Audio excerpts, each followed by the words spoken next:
Hello, everyone, and welcome to Africa Fire Mission's weekly virtual training session. My name is Mike. I'm the programs director here at Africa Fire Mission. We're so happy that you took time out of your busy schedules to join us for today's virtual training session. Today, we're joined by Cyrus Kalemungorok.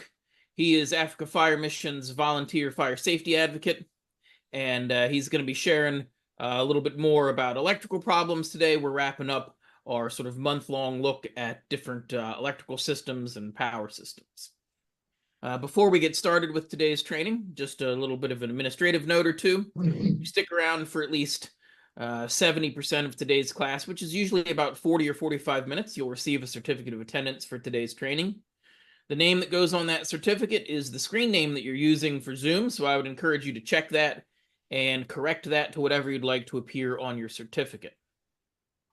Before we get started with today's training, I'm going to pass things over to Jose Nanjiri. Jose is Africa Fire Mission's Fire Safety Officer, and he's going to get us started with a few words of encouragement. Thank you so much, Chief Mike. I truly appreciate you. And thank you so much, our volunteer, Cyrus Kalemungorok, volunteer fire safety advocate. We truly appreciate you for finding time for even putting together that knowledge that we're about to share. I'm so excited. And for that, today I was just looking at what will I bring to us, because we're one online family. And I was like, there's no better way of me saying this than for us to ask ourselves these questions. This question: how do firefighters get ready for action? How do you prepare what do you prepare before the action, before you're called for an event, before you're called for a fire or a rescue? How do you get ready? Number one, you need to be training. If there's no fire that you're responding to, make sure that you're training.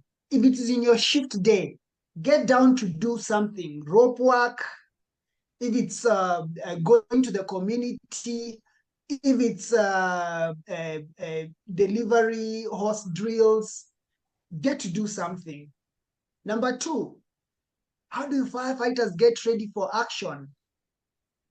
Have physical fitness, take a jog, walk on a certain pace, get to the gym, lift some weights, all right? So that when you're on the fire ground, you're actually ready and actually fit. Number three, is your gear checked? Are your boots clean? Is your PPE set? Is it torn somewhere that you need to mend or report to your boss that, hey, my PPE is torn? Number four, you need to check your equipment before you start your shift. Very, very important.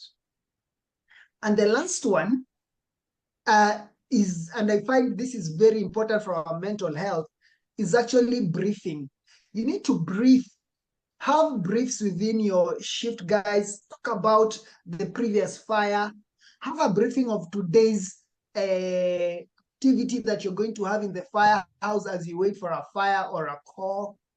Just have something going. Don't just sit in the firehouse and say that there's no fire. I hope that helps. And I'm wishing you all the best. A day without no fires, a day full of training, and a safe one for that matter. Back to you, Chief Mike.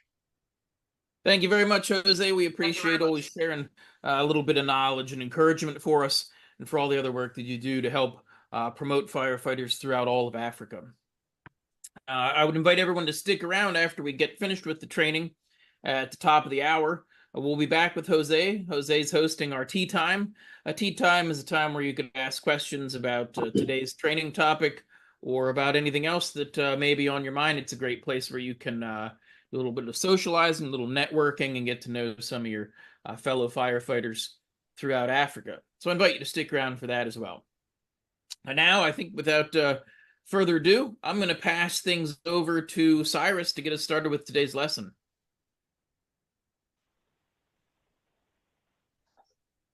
Thank you, Mr. Mike, and welcome everybody. Today our session is all about electrical problems, and we'll have slides whereby Mr. Mike will be in charge of controlling. Welcome everybody, and you will enjoy. At the end of the lesson, maybe you have a question and additional points. We will welcome it. All right. So it is all about electrical, and what we can talk about electrical is all about wires, energy currents, and connection here and there in our rooms and in our buildings. Right, as you can see here, you see lightning, wires, and maybe a map of a road and how the electrical has been connected there. Right. Okay, move on, Mr. Mike. Yes, introduction of our topic. What we would have to learn at the end of the lesson is the major objective. Number one, identify major electrical hazards. Number two, we will be able to describe types of electrical hazards. Number three, we will be also able to describe electrical protection methods. Number four, recognition. A recognized employer requirement to protect workers from electrical hazards. Right? All those are our main objective of today. Definition. If somebody can ask you what is electricity, electricity is a movement of the free electron between atoms. At the related terms, under electricity, we have current. Current, the movement of electrical charge.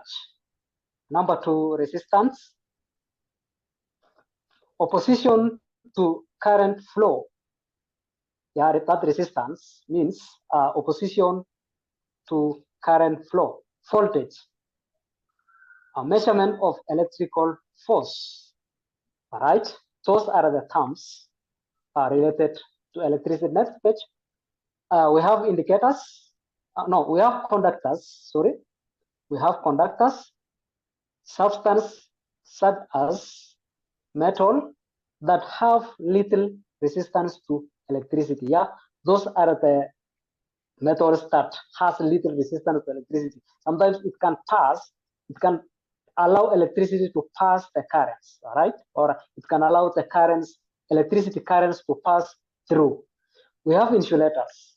It is a substance such as drywood, rubber, glasses, and bakelite that have high resistance to electricity. That means insulators is the materials that it cannot allow electricity currents to pass through. That's a simple term how I can use it.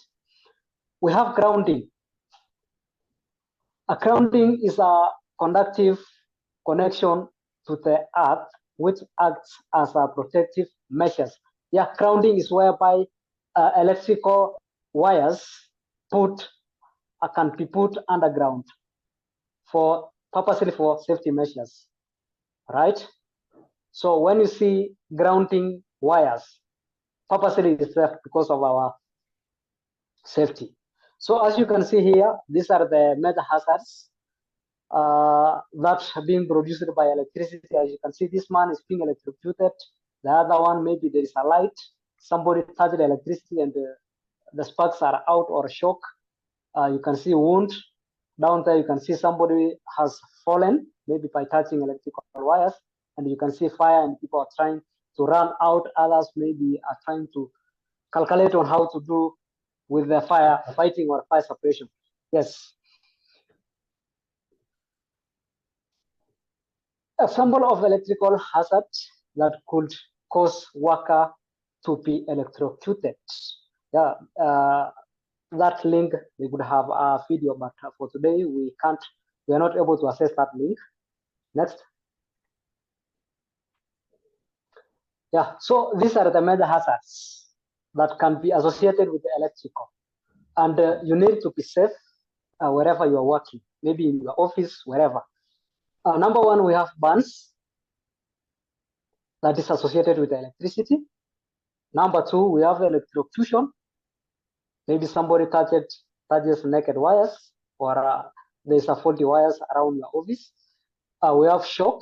This is where somebody has been electrocuted, right? We have arc flash or arc blast. Arc flash or arc blast. Arc flash is the pressure wave created after an arc fault, and arc flash is the light and heat produced as part of an arc fault. This occurs by cause of an intentional contact between an energized conductors. All right. So that's all about arc flash and arc blast. We have fire, the one you see at the picture. We have explosions. Yeah. Also, electricity causes explosions, causes fires, causes arc blast and those others. Burns. Most common shock-related injury. 3 types of electrical burns. We have electrical, we have arc flash, thermal contact. As you can see this hand, that's a person, maybe he was electrocuted, and the electricity enters through the red part that you can see and exited at the thumb, whereby you see a big wound. That also red site can become, that red mark can become a wound also, because it is an entrance of electricity, and the other, that at the thumb, there's a big wound whereby electricity exited. Yes, next part. Electrocution is a fatal, meaning it can kill with electrical shock, resulting when a human is exposed to a lethal amount of electricity. Yeah, shock or electrocution. When somebody being electrocuted by electricity, number one, they can die. Number two, they can suffer because of some burns. All right. So next, shock. Body becomes part of electrical circuit. Yeah. Let's say, for example, you touch a naked socket, and maybe the currents at the socket is not enough that it can throw you away, but it can deliver a shock to you. And sometimes you can't really realize, but you will be part of electricity. Electricity passes through you and excited in your body to the other part of the surrounding environment. All right. Reflex response to passage. Yeah. Arc flash or arc blast. Arc flash, sudden release of electrical energy through air when a high voltage gap exists and there is a breakdown between conductors. Give of thermal radiation heat and bright intense light that can cause burns. Temperature as high as 35,000 degrees Fahrenheit. So that's all about arc flash and arc blast. Arc blast high voltage arcs can also produce considerable pressure wave by rapidly heating the air and creating a blast. A blast is something that is like explosion, right? Whereby you will see a big light in terms of fires and maybe a big lights that it comes like eruption, right? So that's all about blasts, arc blasts. Okay, we have fire. Remember, this is all about electrical hazards. We have fire. Most results from problem with fixed wiring, problem with cords, plugs, receptacles, and switches also cause electrical fires. Yeah, if this wiring cannot be done properly in your rooms, in your offices, in your industry, it can cause fires because of that fault in your sockets, maybe those equipment mentioned in our notes. We have explosions. Explosions occur when electricity ignites explosive mixtures of materials in the air. Yeah, this explosion occur when electricity ignites with explosives, maybe chemicals and any other material that it can explode. Note that electricity is sources of these hazards. All hazards are equal importance. Lessons focus on eliminating electrical hazards. Yeah, this all we are learning about is all how to eliminate electrical hazards. The occurrence of problems, how are we going to eliminate it? That is our meta along the topic, right? For example, here we have a scenario, or we have a scene, different scenes. Like scene number 1, a worker electrocuted when the ladder came in contact with overhead power lines. Yeah, this worker just extended ladder until it reaches the electrical wires at the top of the ladder or at the top of the worker. What are the outcome? Scene number 2, worker electrocuted when mast came in contact with high voltage overhead lines. Yeah. Also, there must be an outcome to this work because of the voltage overhead. Maybe there was electrical wires on top of his where he was working, where he or she is working, right? Yes, we can move on. Scene number 3, a worker changing energized ballast on light fixtures was electrocuted and fell to the concrete floor while working from an 8 inches fiberglass step ladder. Yeah, this worker electrocuted when he was working in a concrete, when he was working, maybe he was fixing something else, and after being electrocuted, he fall down on a concrete floor. What? How are you going to judge these scenes? Especially the last scene, the man was being hit by the floor, and he will suffer a lot of. They will suffer a lot of injury, right? So those are the hazards of electricity and electricity, right? We can move on. So the scenario that we have been talking about is the pictures that you see here. On my left side, or which is your right, you'll see a man with a standing at the windows. Maybe that's the person was fixing and being electrocuted. And the other one is like he's climbing up, whereby he fell the concrete, and the other one was doing something with electricity and it was thrown away, maybe. So according to statistics in America, the year 2014, they say that people, the number of people who are being electrocuted, it is 156. That was 2014. And 2013, the number was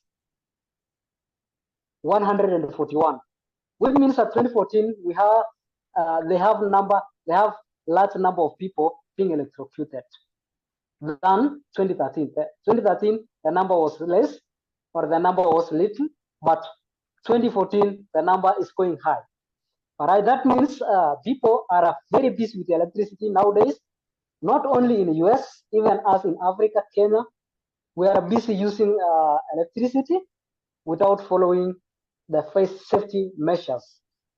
So when we come to our own statistics, of course, I don't have the real data, but I know that there must be a number of electrocuted people within Nairobi and the other part of the Africa, right? So whereby we need to focus on fire safety or electrical safety as we are using these equipment, right? Move on. Yes, types of electrical hazards. Contact with overhead power lines, as you see there. Overhead and buried power lines carry extremely high voltage. So that means overhead and buried power lines carry a lot of voltage inside. It has a high voltage, right? And the risk is electrocution, main risk. Number two, burns and falls. Yeah, that's the risks that are the outcome of electrical lines, buried, and the one that we just see or observe in our heads, above our heads or above the ground, right? Cranes are not the only equipment that can reach overhead power lines. Use of ladder or suspension in an unmanned basket under a near power lines are risks. Yeah, we can say it is the only cranes that causes a power lines issues. Even as firefighters, first responders, we can use sometimes ladders and it touches overhead power lines. And we'll be aware what will be going to happen when our ladders touches the overhead power lines. Next.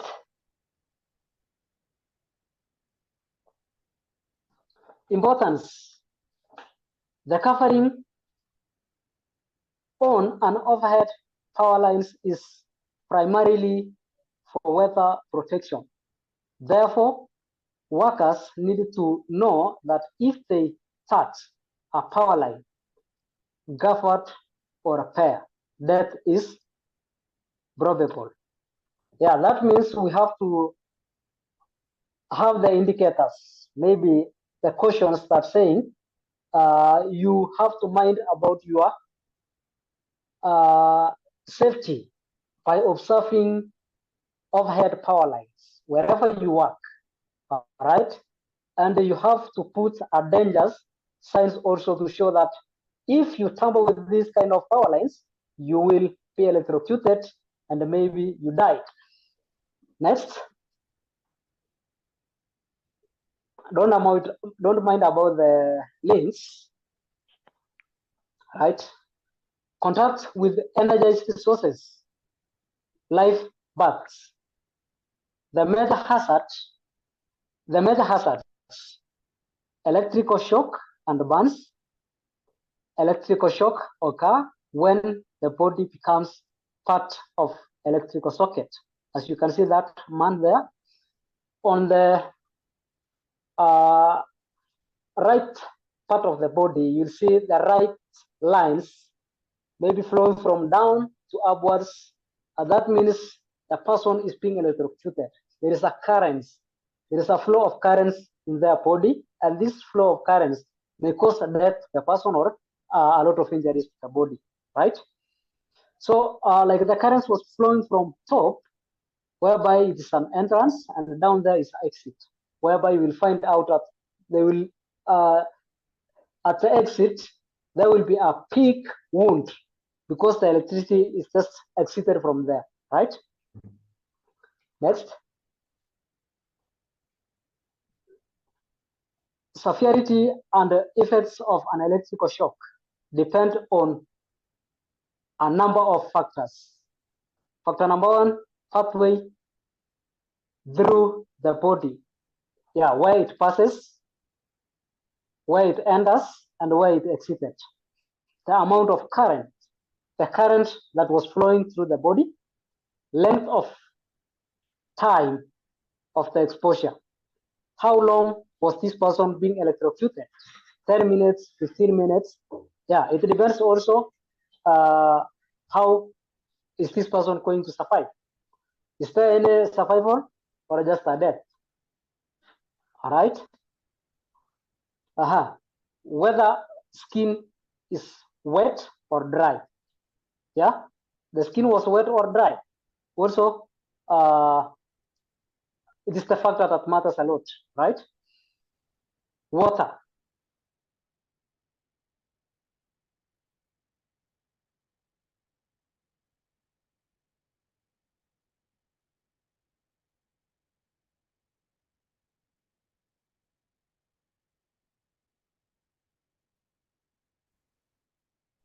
All right.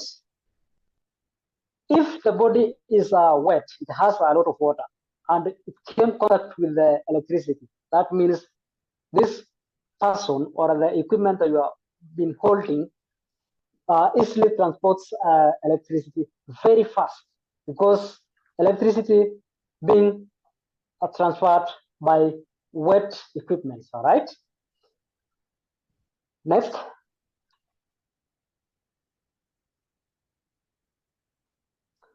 Yes, the statistics on how electricity affects the people. We have this definition here. 100 milliamperes is equals to 1 amp. Therefore, 15,000 milliamperes is equals to 15 amp sockets. Milliamperes is milliamperes. This is an current flow rate. Is a current flow rate, right? In the wires. So we have 1000 milliampere. It's the smallest unit or the smallest flow of currents that makes ampere where it has it is a high voltage or it is high currents. When we talk about milliampere, it's something small. The current that is flowing, it is a very low, and amp is a high currents. All right.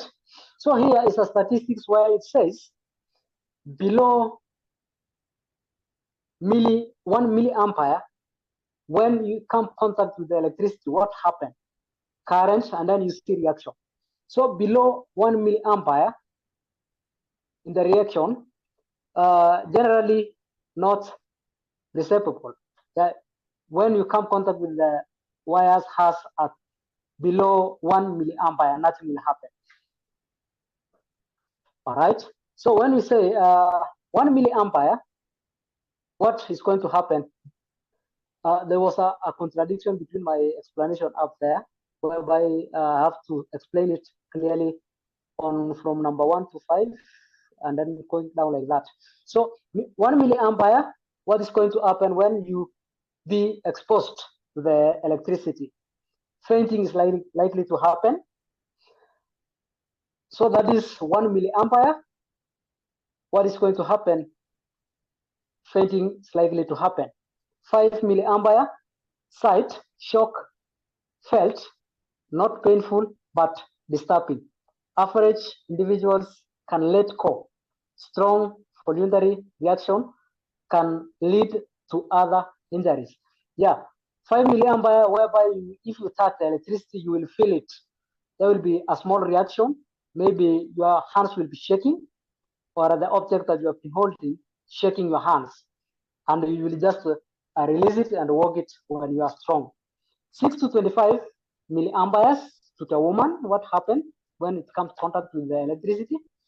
painful, shock, loss of muscle, control. Yeah, that is to women, or that is to women. That's how it's going to happen. Painful, shock, loss of muscle, control. 9 to 30 milliamperes to men. What is going to happen? The freezing current or let go.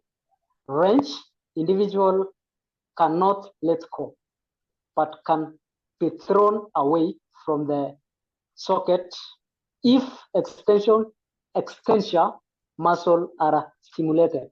Yeah, to men, sometimes we will be thrown away by electricity.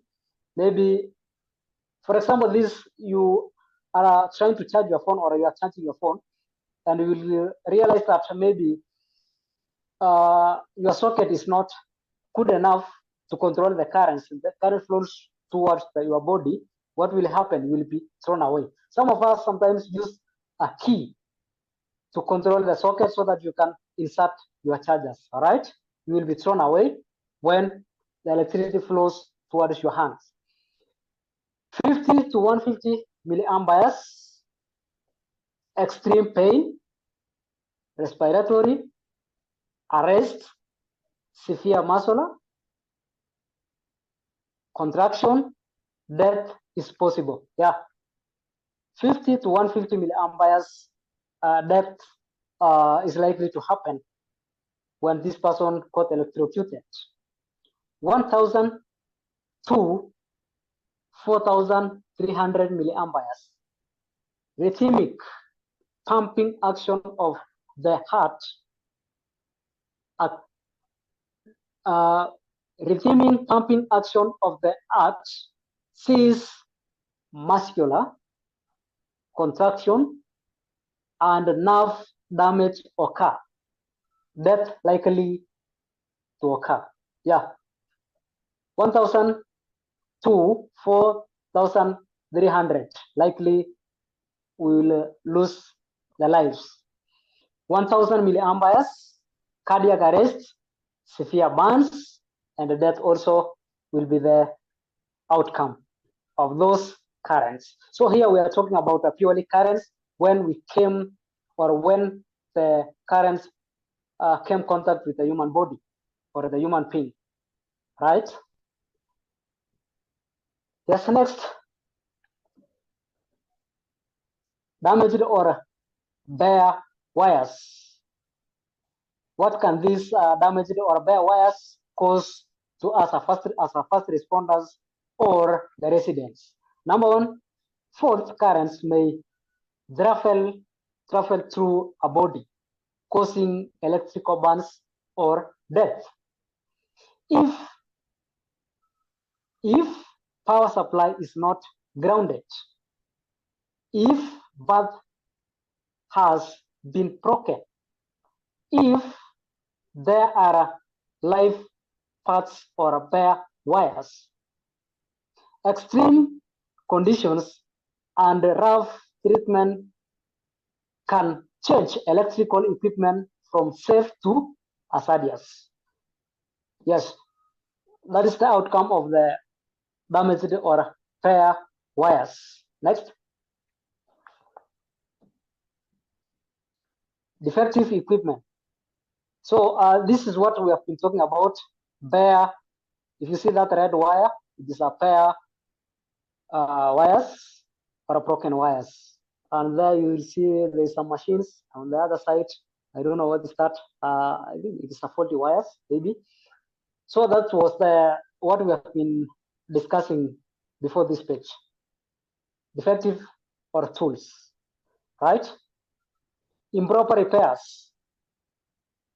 What are the outcome of improper repairs of electrical equipment? Example of incidents. Ballast trap not replaced after a repair. Electrocution of 11-year-old boy. So this ballast was not replaced after the repair, and that caused the 11-year boy lost their life due to electrocution, right? Cutting of blades, resistors on capacitor, cause 370 volt shock. Removing and leaving off terminal insulators on capacitor causes 440 volt shock. Next.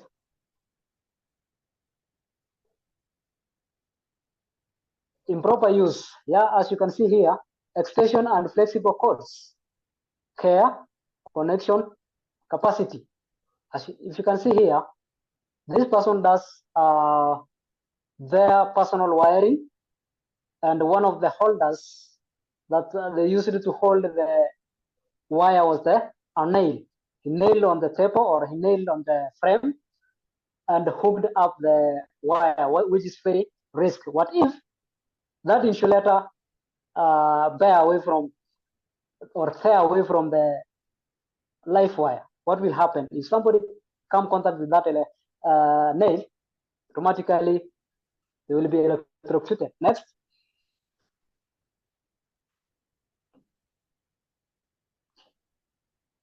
Capacity affected by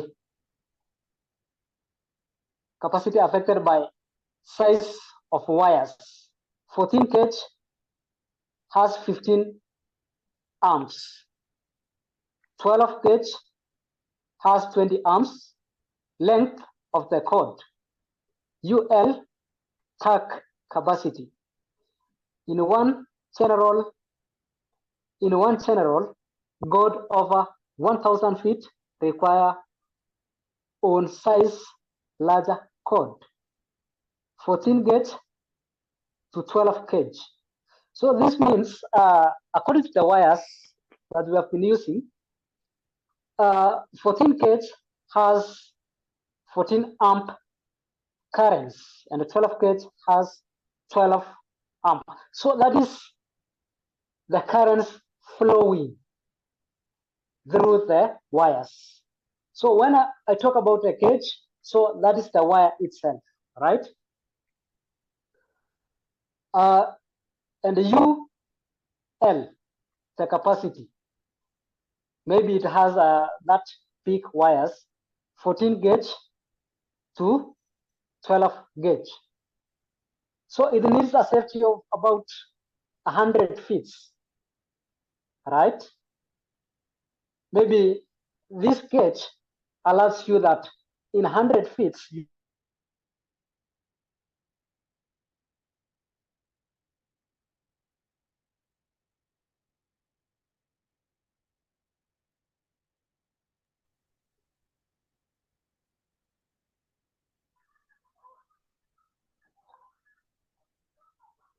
power trips can be overloaded because of multiple black arrangement.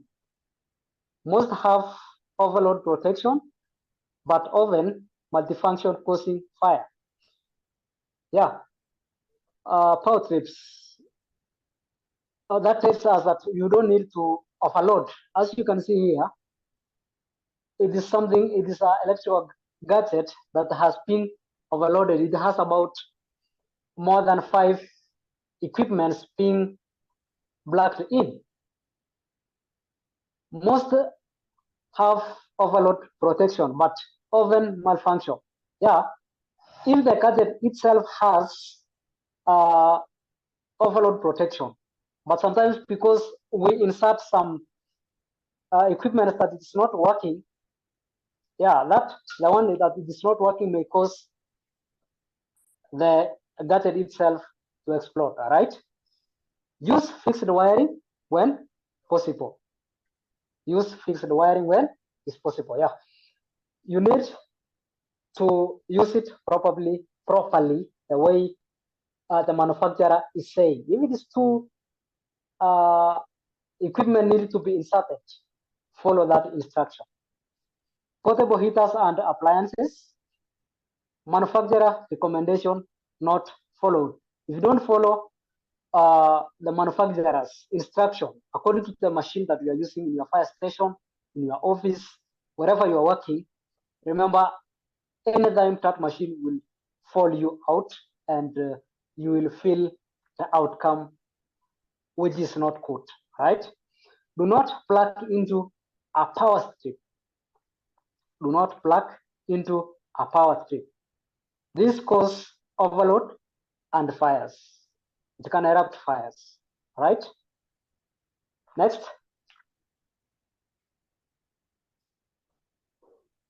Maintain safe distance from overhead power lines. Staying away.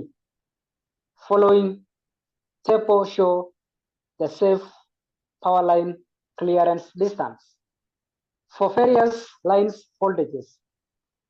For example, we as a firefighters or first responders, when we go to the scene and where there is a overhead power line, at least we need to put a certain indicator telling the people that please, you have to be aware about these power lines. Don't step here. Don't lift anything around this area, maybe like ladder.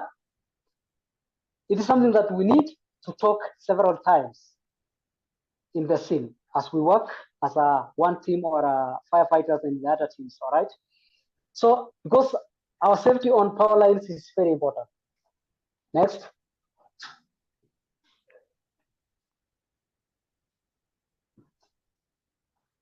Electrical protection methods. Voltage. On my first column is a voltage, nominal kV, alternative currents. And the other column, minimum clearance distance, feet. All right. There's something I want to talk about here. kV means voltage. That means it has a lot of voltage. All right.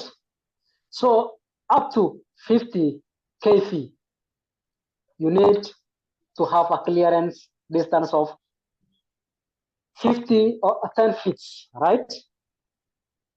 Up to 50 voltage, you need to do a clearance of about 10 feet. Over 50 or about 50 to 200. Our minimum distance of clearance is 15 feet. 200 to 350, you need to do a clearance of 20 feet. 350 to 500, 25 feet clearance.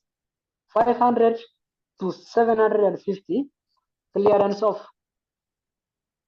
35 feet.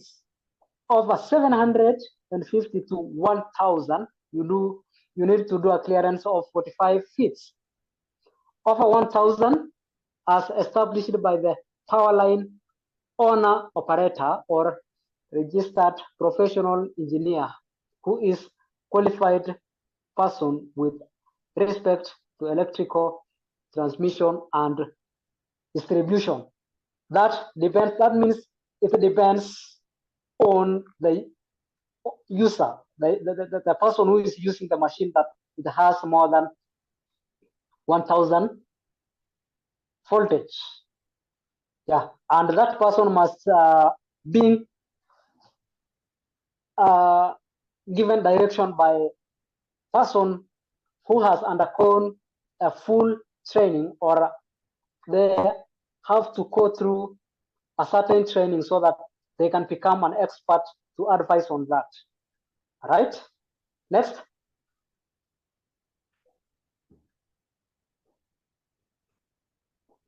Use ground fault sockets.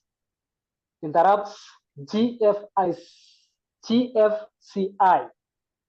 designed to protect people from electrical shock. Yeah, I think that's that kind of machine. Their work is, it has been designed to protect people from electrical shock, detect ground fault, and interrupt electric currents, limits duration of electrical shock. That is the work of that gadget. Next.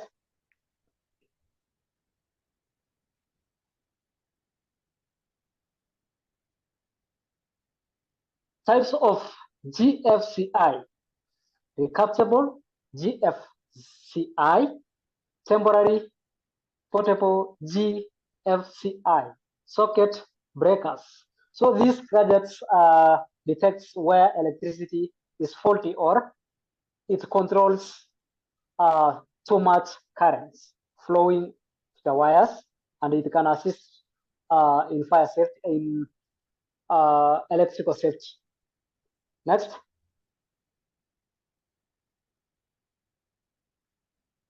Inspect portable tools and extensions codes.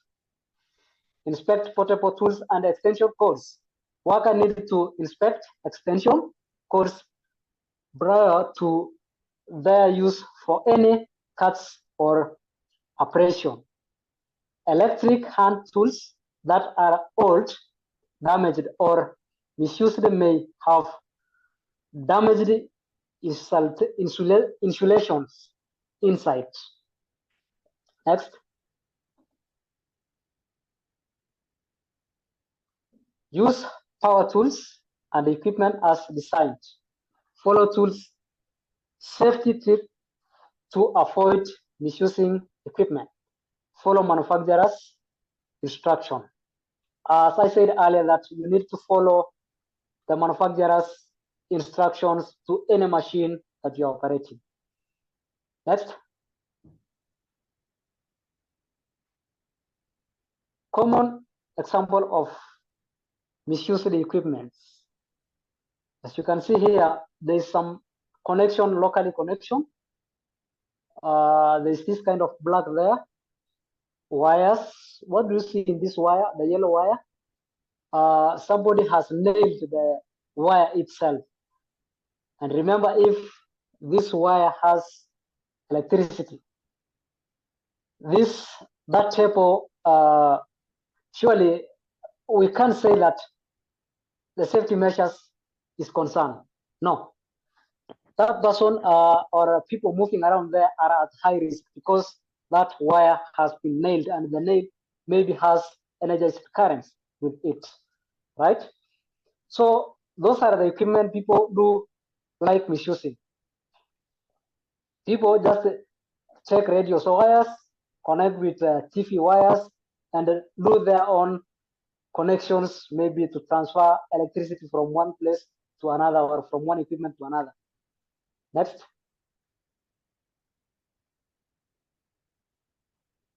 Electrical protection methods. A tool, we are at tool safety tips.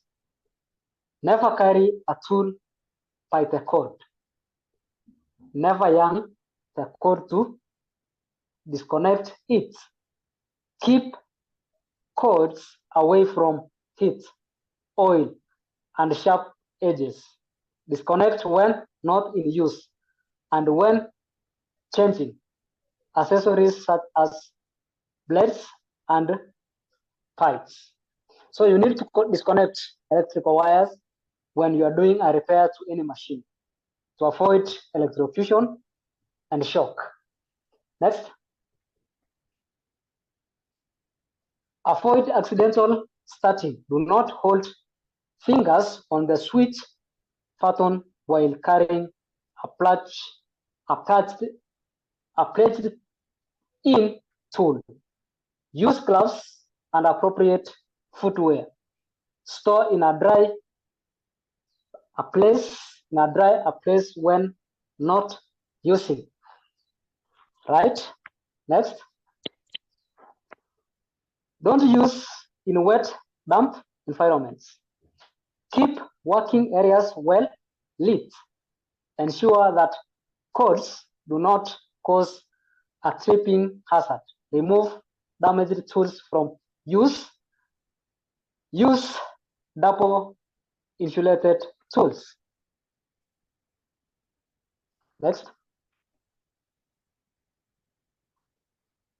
Follow lockout, tuck out lotto. What does that lotto mean? Is a set of procedures that are used to ensure that equipment or systems are shut down. That lotto gives direction that this machine is being shut down, right? Essential safety procedures protect workers from injury while working on or near electrical sockets and equipments. Prevent contact with operating equipment parts such as blades, gears, shafts, and etc. Move on.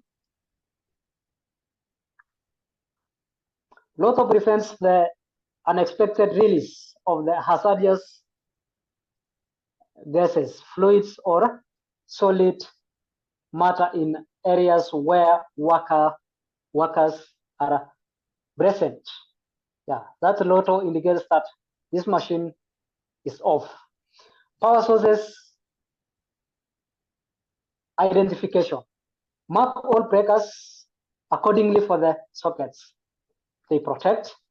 Mark all disconnect means according for the equipment they service.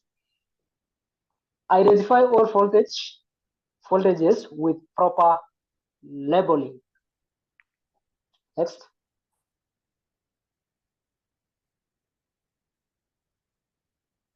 Employer requirements. Employer requirements to protect workers.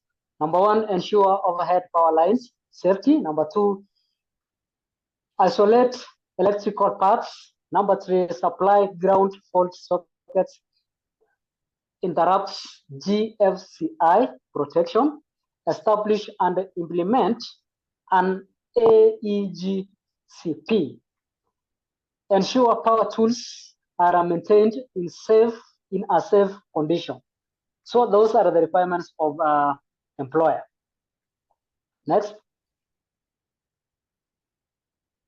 Ensure proper carding, provide training to the workers, enforce lotto safety related work practices, ensure proper use of flexible codes and power trips, ensure proper identification of power sources.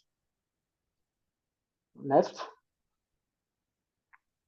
What is wrong with these wires? What do you see? According to wire number one, wire number two, if you can see what's wrong with it. Yeah, to me, I see there is a fault to wire number one. There is where it has, the insulators has teared. And number two, there is a connection where they used a tape to seal it. Maybe it was a broken, right? Next. What's wrong with these pictures? What do you see? What is the mop lying on? Maybe it's a electrical machine. And the other side, what do you see? Those all are the equipments. Of course, we will discuss after the class time, all right? We'll discuss about it after the time. After the class time or after my presentations, can you just write down, Mr. Mike, can you slide back again?